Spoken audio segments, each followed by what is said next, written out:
Don Stacy, and I'm reading from my novel in progress, From Here to Granite Falls. From Spokane to Granite Falls. 74. Back on a Sunday in early November, John went to the campus library to do some extra research for his humanities course. His professor had suggested several texts apart from those already assigned. The professor had emphasized one work in particular, saying it would serve as invaluable reading, The History of the Peloponnesian War by Thucydides, the founder of the discipline of history in Western civilization. After a brief search, he found a veritable wall of books, some of them in the original Greek or Latin. John found a volume which not only included Thucydides' original work translated into English, but a good deal of scholarly commentary as well. He sat down at a large table nearby and went straight to the opening words of the ancient Greek historian, skipping the introduction. About 20 minutes had passed when some movement caught his eye, and he glanced up from his labors and, to his surprise, saw Professor Barnes approaching him. "Hello, John," she said in a melodious voice he had never heard her use before. "I know you are one of my brightest students, but now I see you're quite diligent as well." Cynthia, hi. What draws you back to work on a Sunday?" "Oh, sometimes I just need to get out of my apartment. Besides, my next-door neighbor loves to watch football, and he always cranks up the volume."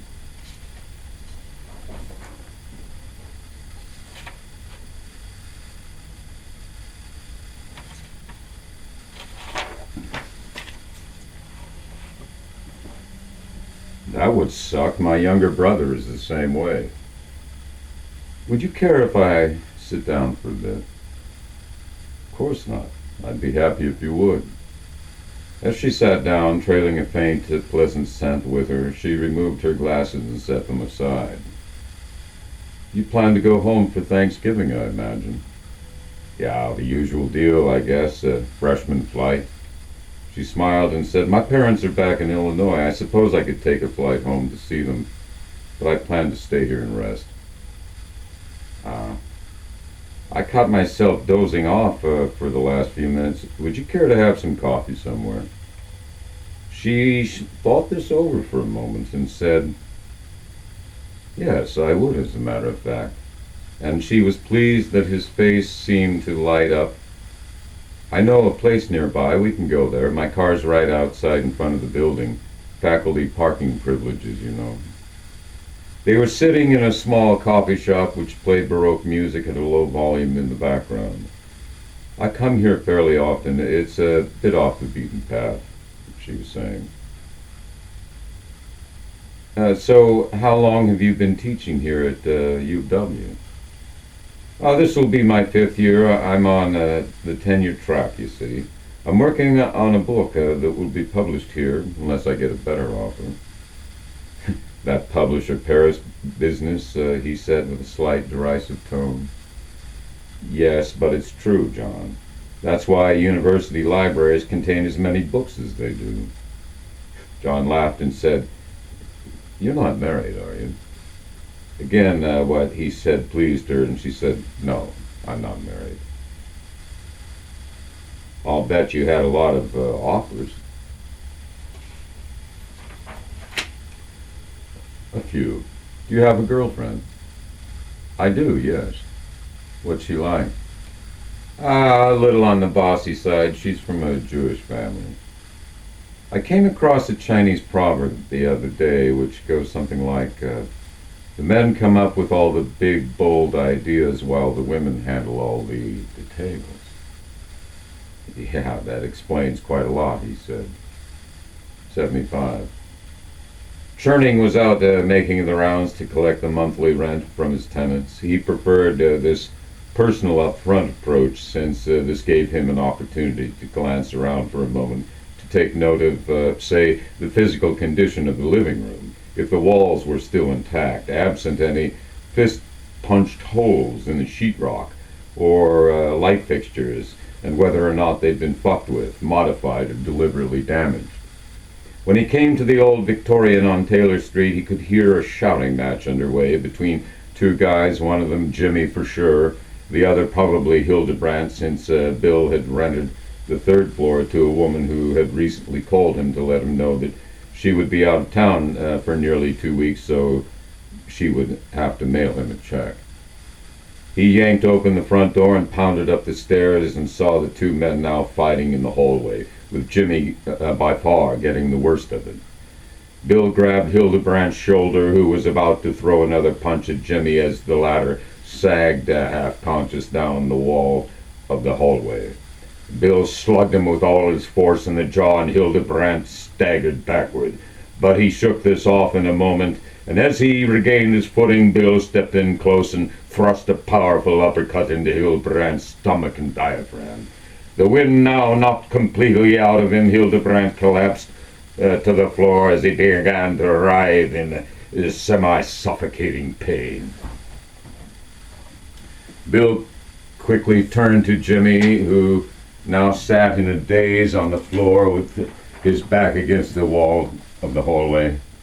"Hey, buddy, you all right?" "Fuck no." Jimmy barely managed to get out, shaking his head, his face battered and streaked with blood. Bill glanced over his shoulder at Hildebrandt, who was now struggling to his knees. Bill rose and went to him and lifted him up. "Let's go, you motherfucker. You're gonna have a little visit with the police." For a moment, Hildebrandt attempted to lunge past him, but Bill caught his arm and levered him up against Hildebrandt's back into a hammerlock. "Fuck, take it easy, will you?" "Shut up, you cocksucker! I ought to thrash you half dead, you son of a bitch. This is a citizen's arrest for assault, you motherfucking idiot." Bill shoved the man downstairs, outside, and then into his truck. "You're done, you motherfucking prick. Now shut up and enjoy the ride." 76.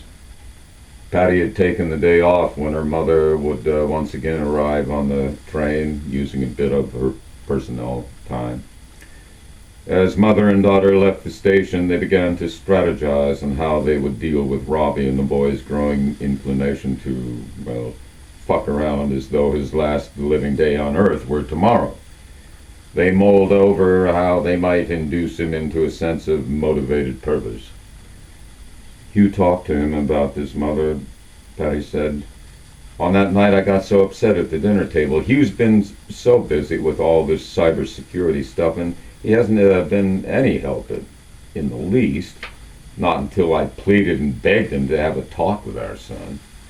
And he did, I grant you that. For a while it looked as though what he said to Robbie had sunk in. Now," she paused and then fell silent. "Yes, but now?" "Robbie's backsliding, Mother. There's no other word for it." "I see." After a pause, Sylvia said, "Maybe what I'm going to tell him will be more effective. I hope to God you're right." Meanwhile, John was approaching Snoqualmie Pass, where Interstate 90 cuts over the ridge of the Cascade Mountains around 1:30 in the afternoon. He had a set of tire chains in the trunk of the car, but he was relieved to see he wouldn't need them. Snow flurries had dusted the road, and that was all. Smooth sailing to Granite Falls, he thought. In less than 20 minutes, he'd be back in town. When he pulled up his car to the curb in front of the Goldberg house, Sylvia stepped out onto the porch to greet him. "Hi, Grandmama," he said, suitcase hanging from each of his arms and a rucksack filled with newly